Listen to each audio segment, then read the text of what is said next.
Hi everyone, Alexis Yovanno here with the Daily Emerald, getting you caught up on our top stories. It's been one term since the University of Oregon began offering its neuroscience major. It's the first public university in Oregon to provide the degree. It requires students to take courses in biology, human physiology, and psychology. Neuroscience students have to engage in research, and Nicole Duduktovich, the director of the program, says that's the hardest part for students during COVID-19. She's still hopeful though, since there's organizations like the Center of Undergraduate Research and Engagement to help connect students with research opportunities on campus. Out of all the current COVID-19 outbreaks in Lane County, the University of Oregon's Greek life system represents 39% of them. Lane County Public Health put a house quarantine policy into place back in mid-October to help slow the spread of COVID-19. UO partnered with Lane County Public Health on the policy. Here's how it works. If someone in a group house, like in Greek life, tests positive, they are removed and to go into isolation. Then contact tracers figure out just how many people came into close contact with them. If there's a lot of close contacts, Lane County Public Health makes the decision to quarantine the entire building because it's easier to manage a possible outbreak. The idea came from the Oregon Health Authority, as well as looking at data from the Centers for Disease Control and Prevention. Some local unions say they are concerned about the University of Oregon's lack of transparency regarding its COVID-19 response.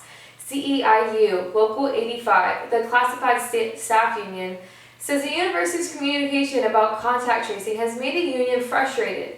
After contact tracing is finished, Stephanie Prentice, the CEIU president, says communication from the university ends. Chris Mead, the Associate Director of Employee and Labor Relations at UO, says typically the university only shares information about positive test results with those who meet the definition of a close contact. That's because of medical privacy concerns, he says. Prentice says union members don't necessarily want to know who the person is, they just want to know if there's a cluster in certain areas so they can prepare themselves.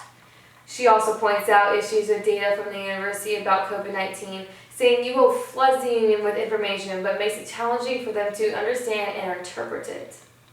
Chris Sinclair, the president of United Academics, says the university's current process doesn't allow for collaboration between the administration and the unions on campus. Because the university wants to move so quick, he says it's difficult for unions to have an input.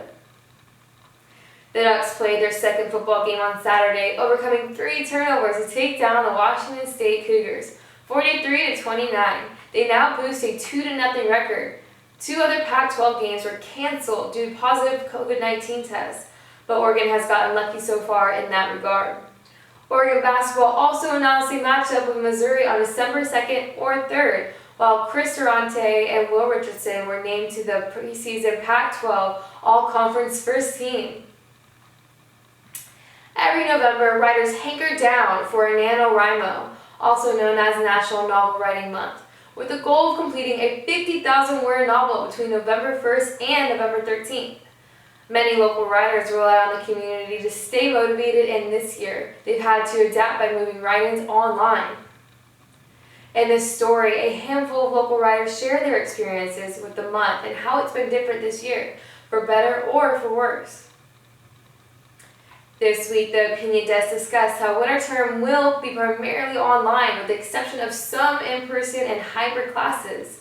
Our columnists Basil Sterling and Emily Borchard wrote a point and counterpoint article discussing the risks and benefits of keeping those in-person elements.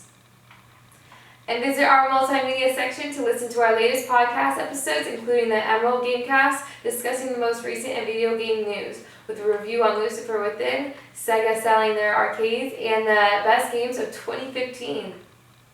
Also, the Emerald Sportscast has been rebooted. Tune in to the latest episode discussing Oregon's big win and previewing WSU. That's it for this episode. Please visit dailyemerald.com and follow us on social media at Daily Emerald to stay connected. Thank you for watching. I'm Alexis Yovanno, and now you are caught up with the Daily Emerald.